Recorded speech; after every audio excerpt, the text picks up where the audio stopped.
The paper was one page. That was the first thing Maya Reyes noticed. In her experience, the more the government wanted from you, the fewer pages it used. Thin documents were hungry documents. This one was starving. The man across the table had no nameplate. He had no rank insignia, no business card, no coffee. He sat in a gray room in a gray building off an unmarked exit on I-395, and he spoke the way people speak when they've decided the conversation is already over. Harrowfield, Montana, he said. FEMA disaster relief contractor, logistics coordination. You've done this before. Maya had, under 3 different names in 2 different countries, for reasons that would never appear in any document generated above a secret classification. She was good at becoming someone smaller than she was. Duration, she asked. Until we say otherwise. She looked at the paper. The cover story was clean, airtight even. A logistics specialist with a FEMA contractor badge, a rental truck, and a work order for flood mitigation support in a dying Montana coal town. Nothing about it was false, technically. The FEMA contract was real. The work order was real. The town was real. Everything else was architecture. And if someone asks the wrong question, the man looked at her the way people look at a question they've already answered in their head. You know what to say. She did. She'd been saying it for 4 years, different words, same silence underneath. She picked up the pen. The directive was simple: go to Harrowfield. Maintain cover, do not speak. She signed. She didn't ask what she was agreeing to erase. She already knew. She'd been erasing it since the night it happened. One careful silence at a time, in the dark, alone. The way you erase things that cost more than you were told they would. The man collected the paper, left without saying goodbye. The room stayed gray. Maya sat there another minute, her hands flat on the table, looking at the space where the document had been. Then she picked up her truck keys and drove northwest. Harrowfield, Montana had been dying for 11 years and hadn't figured out how to stop yet. The coal contracts dried up in 2013. The mill followed in 2016. What remained was the particular stubbornness of people who'd built something with their hands and refused to admit the ground had shifted under it. The main street had 3 open businesses and 2 that kept their lights on out of habit. The grain elevator at the edge of town was a monument to a crop rotation that hadn't been profitable since the 90s. But the American Legion Hall was packed every Friday night. That was the thing about Harrowfield. It ran on memory and coal dust in that order. Nearly every family in the valley had sent someone Korea, Vietnam, Gulf, Iraq, Afghanistan, and the ones who came back brought the ones who didn't back with them in the particular way veterans carry their dead, quietly, completely, everywhere. The brass plaques on the Legion Hall wall were polished weekly. The names on them shaped how people voted, who they trusted, what they considered sacred.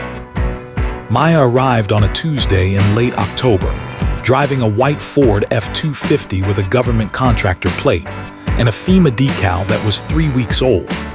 She rented a room above the hardware store from a man named Earl who charged $400 a month and asked no questions because he'd learned, at 71, that questions were mostly trouble.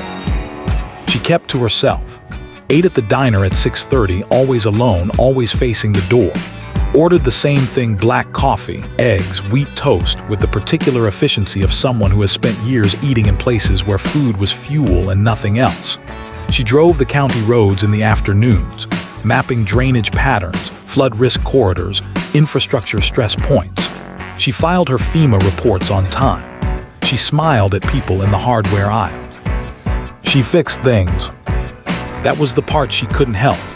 Earl's furnace was making a sound that meant the igniter coil was going. She replaced it on a Wednesday morning before he woke up. The diner's walk-in cooler had a compressor running hot. She left a note with the fix written out so precisely that the repair technician who came on Friday told the owner he'd never seen a work order that clear. The postmaster's truck had a brake line weeping fluid from a corroded fitting. She spotted it in the parking lot, knocked on the post office door, and explained it in 30 seconds flat. She didn't think of it as fixing things. She thought of it as not being able to walk past a problem that had a solution. Margaret Hale noticed all of it. Margaret was 68, Korean War widow, silver-haired, with the kind of posture that comes from decades of deciding not to shrink.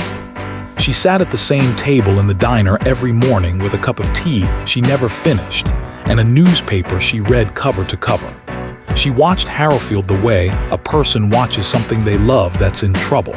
She watched Maya raise the way a person watches something that doesn't add up. The rain started on a Thursday and didn't negotiate. By Friday morning, the Elk Creek tributary had jumped its bank and was moving fast and brown through the eastern edge of town, the part where the older houses sat lowest against the valley floor. The Dunnigan family, Carla, her husband Pete, their 3 kids, and Pete's mother Ruthann, who was 82 and couldn't walk without a frame, were in a house with water coming through the baseboards. The county emergency line had a 40-minute wait. Maya heard it on the scanner she kept on the nightstand. She was in her truck in 4 minutes. She didn't announce herself when she arrived. She didn't explain. She looked at the water level, looked at the house layout, looked at the 1 second-floor window with a clear drop angle to the neighbor's porch roof, and started issuing instructions in the flat, sequenced cadence of someone who has coordinated extractions in places where the consequence of the wrong decision was not a wet carpet. Pete, get Ruthann to the top of the stairs. Don't carry her yet, let her move herself, preserve her strength. Carla, the kids stay together, oldest holds youngest, middle holds the wall. I need a rope, a bedsheet, anything long and load-bearing in this house right now. Pete stared at her. You're from FEMA. Right now I'm the person getting your mother-in-law out of this house. Move. He moved. She rigged a descent line from the upstairs window to the porch roof using 2 knotted bedsheets and a shower curtain rod she found behind the bathroom door. She went out the window first, tested the hold, came back in and talked Ruthann through every inch of it like she was diffusing something. Calm, specific, no wasted words. Ruthann made it to the porch roof, then to the neighbor's ladder, then to the truck, wrapped in a moving blanket Maya had in the back. The whole family was out in 19 minutes. Emergency services arrived 23 minutes after that. Margaret Hale had followed the scanner too. She stood across the flooded street in her rain slicker, watching through the gray curtain of rain. She watched Maya rig the line. She watched her test it. She watched her talk an 82-year-old woman down a knotted bedsheet with the patience of someone who has done harder things than this and survived them. She watched her walk back to her truck afterward, wring the water out of her braid, and start writing the incident report on her FEMA tablet before she'd even started the engine. Margaret Hale had been married to a man who came back from Incheon. She knew the difference between disaster training and disaster memory. Those were 2 completely different things living in Maya Reyes's hands. The next morning, Margaret didn't ask if she could sit down. She set her tea across from Maya's coffee and sat, and looked at her the way people look at a thing they've been thinking about overnight. You got Ruthann Dunnigan down a knotted bedsheet in the rain, Margaret said. Not a question, an opening. Lucky the window had a good angle, Maya said, not looking up from her eggs. You tested the line before you put her on it. Standard practice. Who's standard? Maya took a sip of coffee. FEMA's. We do a lot of vertical evacuations in flood scenarios. Margaret nodded slowly, turning her teacup in her hands. My husband came back from Korea, never talked about it, but I watched him for 40 years. The way he moved in a room, the way he sat with his back to the wall. She looked at Maya directly. You sit with your back to the wall. Habit, old apartment had a drafty window on the other side. Margaret picked up her tea, set it down without drinking. What branch? The diner clattered around them. Silverware. The cook's radio bleeding classic country through the pass-through window. I was Army, Maya said. Logistics. Supply chain coordination. I got out, Took some emergency management courses, ended up here. Logistics, Margaret repeated. Yes, ma'am. Margaret looked at her for a long moment. The silence had weight to it, not hostile, not suspicious exactly, but the silence of a woman filing something away carefully, in a drawer she intended to return to. Well, Margaret said finally, picking up her tea for real this time. Harrowfield's glad you were here yesterday, whatever it is you're coordinating. She left first. Maya watched her go. She finished her coffee alone, her back to the wall, facing the door. The photographer from the Billings Gazette had been shooting flood response coverage, human interest. Nothing investigative, the kind of piece that runs with a donation link at the bottom. He'd gotten a strong shot. The Dunnigan kids on the neighbor's porch, wrapped in blankets, the floodwater still churning below. Good composition, real emotion. Maya was visible in the background, partially, just enough. The photo ran on Saturday. By Sunday, it had been shared 11,000 times, because Ruth N. Dunnigan's granddaughter posted it to Facebook with a caption about the FEMA woman who saved her grandmother, and gratitude travels fast. By Monday morning, a user in a veterans forum called The Long Tab had zoomed the background, sharpened the image, and posted it alongside a partially leaked DOD ceremony photograph from 3 years earlier, grainy, poorly lit, taken at what appeared to be an interior location with no identifying features. In the DOD photo, among a group of figures partially obscured by the image quality, there was a woman of the same build, the same braid, the same particular way of standing with weight forward on the balls of her feet. The thread title was a question mark and a name, Maya Reyes. Within 6 hours, the thread had 43 responses. Some were nothing, some were wrong, 2 were close enough to matter. By Tuesday, it had reached Senator Dale Pruitt's campaign manager. Phase 6, Senator Pruitt. Dale Pruitt was not a stupid man, which made him more dangerous than the stupid ones. He was 61, Silver Temple, with a folksy plainspokenness that had been carefully constructed over 3 terms to sound like it hadn't been constructed at all. He sat on the Senate Armed Services Committee and had spent the better part of 2 years trying to crack open what he publicly called the Black Budget Accountability Gap. Classified programs running without sufficient congressional oversight, which was a position that was either principled or politically convenient depending on who was asking and when. He was in Billings for a re-election fundraiser when his campaign manager forwarded him the forum thread.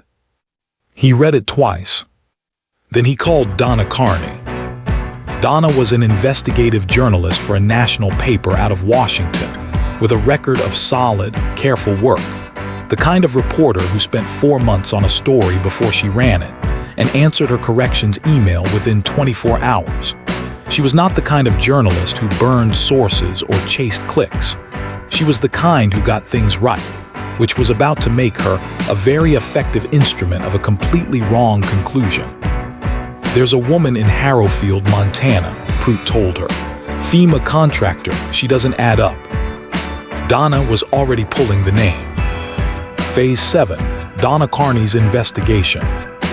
Donna spent 3 weeks on it. She pulled Maya's official military record. Army, logistics specialist, 8 years of service, honorable discharge, no combat deployments, no special designations, no commendations above routine. She pulled the FEMA contractor file, clean, current, no anomalies. She pulled the gap years, the 18 months between discharge and the first FEMA contract, and found nothing. Not a thin file. No file. Which, in Donna's experience, meant one of 2 things. She pulled the federal land acquisition records for Harrowfield County.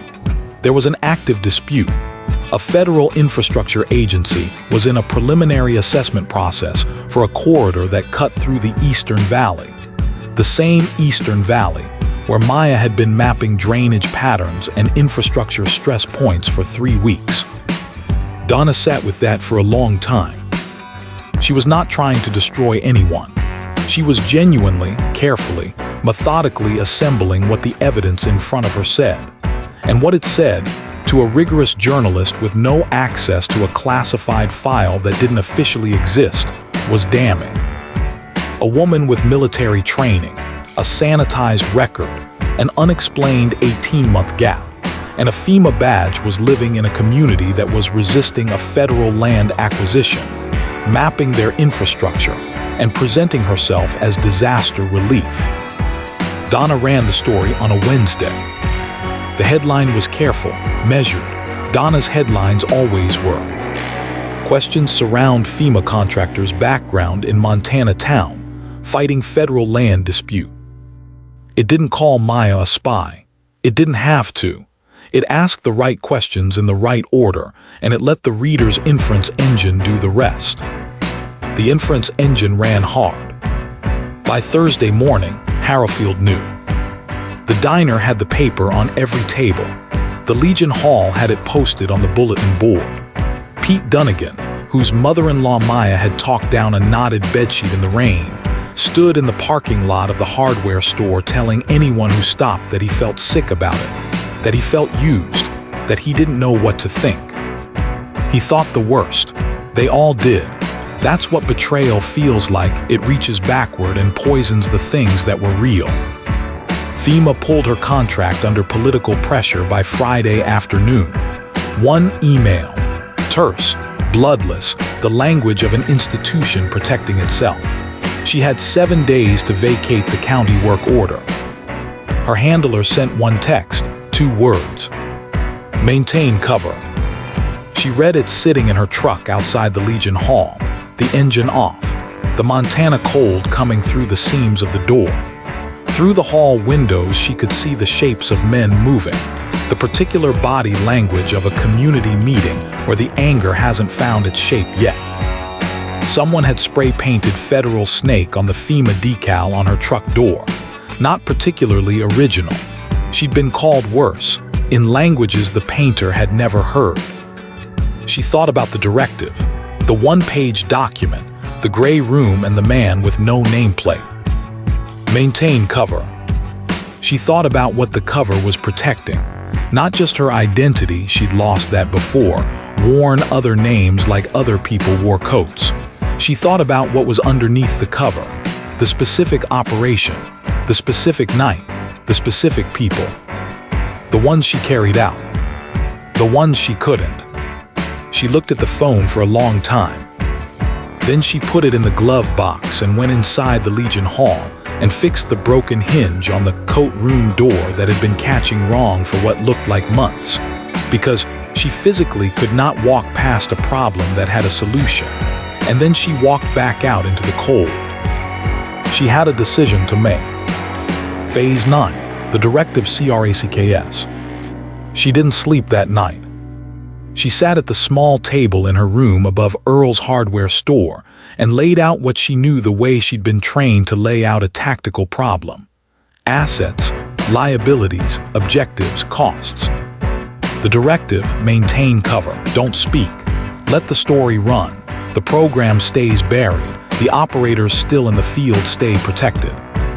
The cost of the directive, a town that trusted her because she was there when their creek turned into a disaster, now convinced she was a government instrument sent to surveil them. Pete Dunnigan, who held Ruthan's hand on the porch roof while the water rose, now standing in a parking lot feeling sick about it. Margaret Hale, who knew, who always knew, filing something away in a drawer she'd return to and finding nothing there. And underneath all of it, the thing she'd been carrying since the directive was first handed to her. Not the cover story, not the logistics designation. The thing the cover story was designed to make people never ask about. Kandahar Province, 2021. Not Somalia, that was a different life, a different file. This was a 12-person joint intelligence team, an operation that existed in no official record because the authorization had been issued through a channel that 3 Senate committee members, including Dale Pruitt, had been trying to prove existed for 2 years. The team had been extracting a network of local interpreters, people who'd worked with American forces for a decade and were now marked for execution following the withdrawal. The operation went wrong in the third hour. 4 interpreters didn't make it out. 2 American personnel didn't make it out. Maya had carried one of them, Staff Sergeant Dara Osei, 27, from Columbus, Ohio, for 900 meters through a compound under active fire before she understood that Osei was already gone, and she was carrying weight that would never be anything else. She'd set her down carefully. That was the part she couldn't explain to anyone, that she'd set her down carefully in the rubble with her hands crossed before she picked up her rifle and finished the extraction alone. The operation was classified. The authorization was classified. The deaths were classified. The 4 interpreters' families received nothing, no notification, no explanation, no acknowledgement, because the mission never existed. That was what the cover story was covering. Not Maya Reyes, not a logistics designation. 4 people in Kandahar whose deaths the United States government had decided were cheaper to erase than to explain. She sat with that until the window went gray with early light. Then she picked up her phone and called Donna Carney. "I'll talk to you," Maya said when Donna answered. "Not everything, but enough. You need to be at the town hall meeting tomorrow night." There was a pause. "Why tomorrow night?" Donna asked. "Because that's when I'm going to say it out loud, and I want a witness." Phase 10, the town hall. The Harrowfield High School gymnasium smelled of floor wax and old wood, and the particular staleness of a building that gets used hard twice a year and ignored the rest of the time. It was packed. Senator Prout had driven up from Billings with 2 aides and a communications director who kept checking her phone. Donna Carney sat in the second row with a recorder and a notepad, and the particular stillness of a journalist who has realized, in the last 24 hours, that the ground under her story may have shifted. Margaret Hale sat in the back row alone, her hands folded in her lap, her tea untouched on the bleacher beside her. The mayor, a practical, exhausted man named Gerald Croft, who had not asked for any of this, sat at a folding table at the center of the court and tapped the microphone twice. "We're here to address the situation with the FEMA contractor," Gerald said, because he was a man who called things what they appeared to be. "There are serious questions about." The gym doors opened. Maya walked in alone. No aide, no lawyer, no government escort. She wore her work clothes, dark green flannel, worn jeans, boots with dried creek mud still in the lug pattern from the Dunnigan evacuation. She walked to the center of the court the way she walked everywhere, weight forward, eyes moving, spine straight, and she stood behind the microphone and looked at the room. The room looked back with the particular hostility of people who feel they've been made to feel stupid. That was the worst of it, Maya knew. Not the anger, the embarrassment underneath the anger. Prout leaned forward at his seat near the table. "Ms. Reyes, I think you owe this community a full accounting of." "Senator," her voice was level, not loud, it didn't need to be. "You'll get your turn."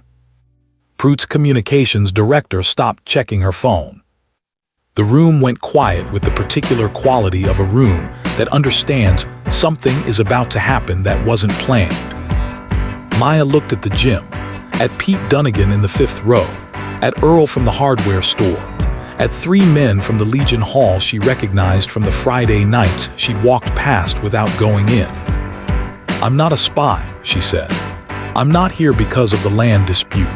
I've never attended a single meeting, filed a single report, or sent a single communication about Harrowfield's land situation to any federal agency. If I had, Senator Prout would have found it by now, because he is very good at finding things. A beat. What I am is something I was ordered not to tell you, and I'm going to tell you anyway, not all of it. Some of it stays buried because people are still alive in the field, and they stay alive partly because certain things stay buried. But enough. You're owed enough." Phase 11, the truth. She didn't use notes. She spoke for 11 minutes in the flat, sequenced cadence of someone delivering a briefing, not performing a motion, not asking for it. She told them about the Joint Intelligence Program, not its name, not the specific authorization channel, but its purpose, a classified operation to extract local interpreters from Afghanistan following the 2021 withdrawal, people who had worked alongside American forces for a decade, people whose names appeared on no official evacuation list, because the program that was supposed to protect them had never officially existed. She told them about Kandahar, not all of it. 4 people we were responsible for didn't make it out, she said. 2 Americans didn't make it out.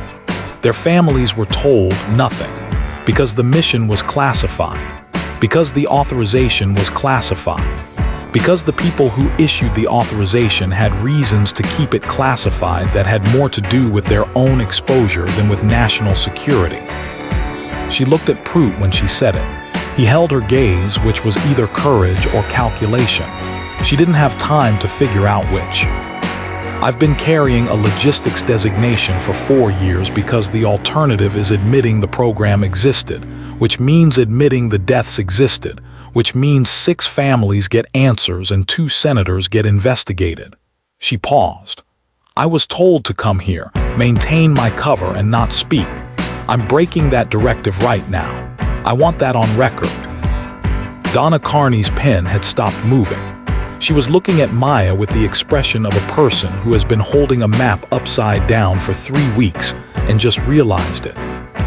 The reason I don't have a combat record, Maya continued, is because the combat I was in was never supposed to happen. The reason my file is clean is because someone needed it clean.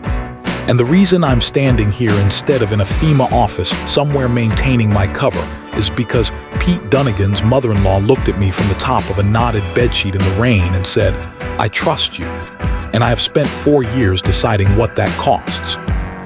The gym was absolutely silent. She stepped back from the microphone. She was done. Phase 12, the reckoning.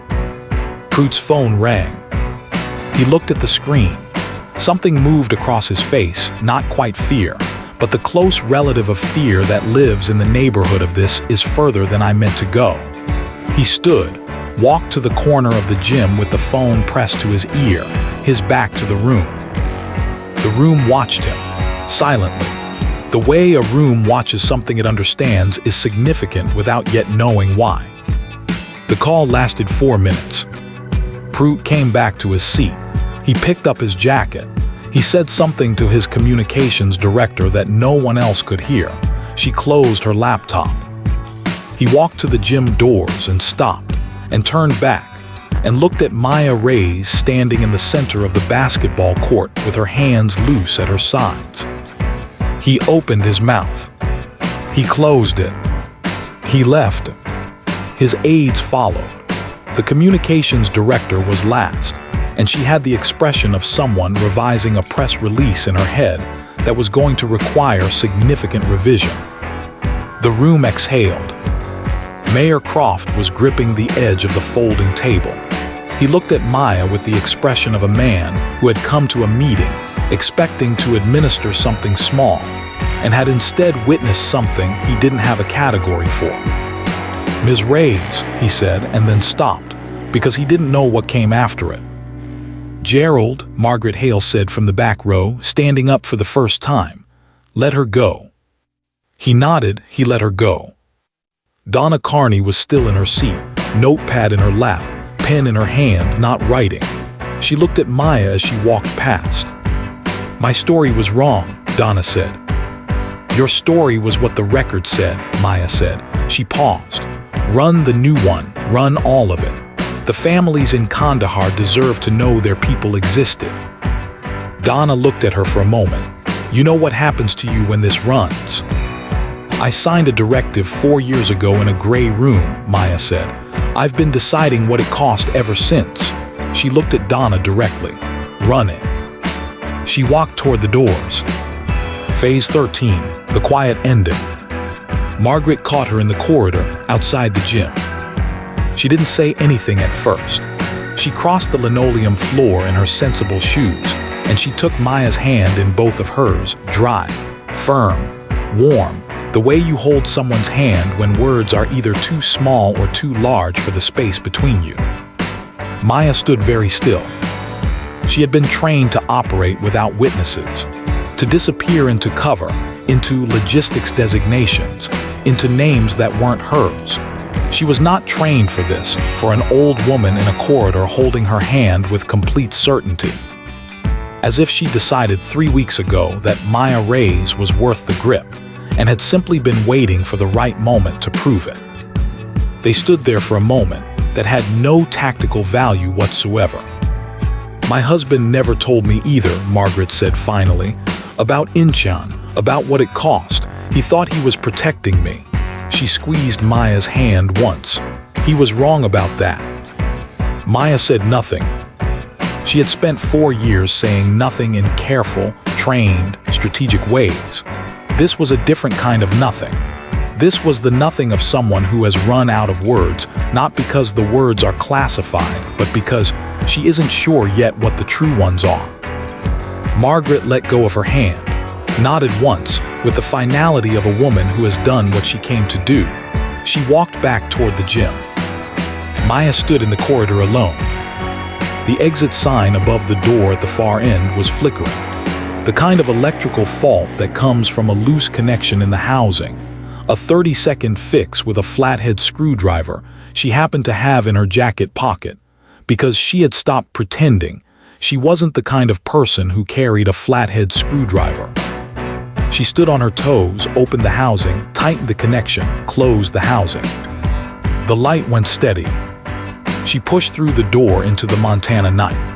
Cold came off the mountains in clean, indifferent waves. Above the valley, the stars were the particular density of stars over places where there are no lights to compete with them. Thick and ancient and entirely unimpressed with the things that happen beneath them. She stood in the parking lot for a moment, her breath making small clouds. Her phone buzzed.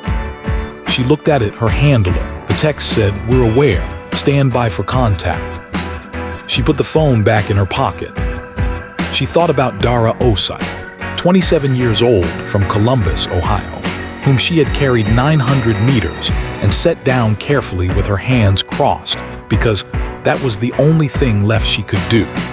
She thought about 4 families in Kandahar who had been living for 4 years inside an absence that no one had ever officially acknowledged. Donna Carney would run the story. The story would be wrong in some ways and right in the ways that mattered. There would be consequences for the program, for the people who authorized it, for Maya herself. Her career, such as it had been in the gray rooms and classified corridors, was almost certainly finished. She was not sure yet what she felt about that. She was not sure the feeling had arrived yet. These things took time. What she felt, standing in a parking lot in a dying Montana coal town at 10:15 on a Wednesday night, was the particular lightness of a person who has been carrying a weight so long that she'd stopped noticing it until the moment she set it down. Not gone.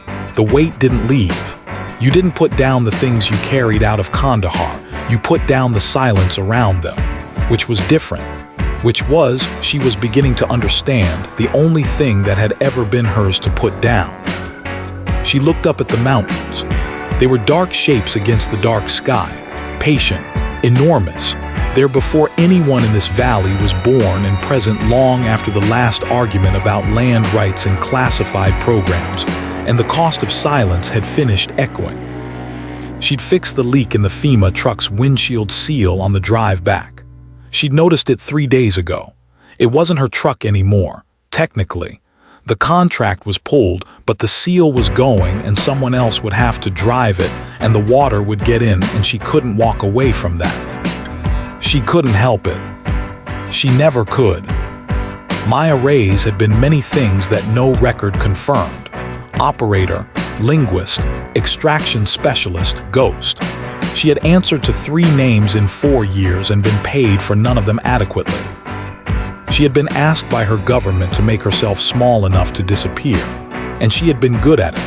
And then one Tuesday in October, a flash flood hit the eastern side of Harrowfield, and an 82-year-old woman looked at her from the top of a knotted bedsheet. and said, "I trust you," and the arithmetic of silence finally stopped adding up.